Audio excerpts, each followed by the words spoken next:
दरम्यान दुसरीकडे चंद्रशेखर बावनकुळे यांनी संजय राऊतांना प्रत्युत्तर दिलंय।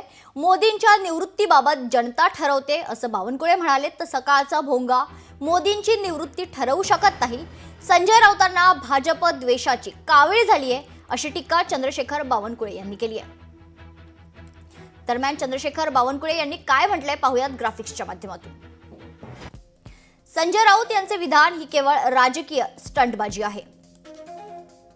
75 वर्षे वयानंतर मोदीजी यांनी राजकारण सोडावे असा खरं तर कोणताही नियम नाहीये, पण मानसिक संतुलन बिघडल्याने भाजप द्वेषाची कावीळ झालेल्या राऊतांना हे आठवणार नाही।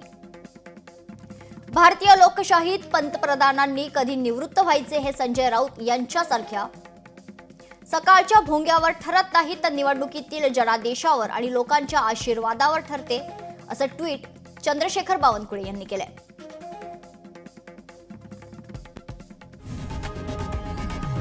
लोकशाही मराठी ऐका, पहा, जागरूक रहा।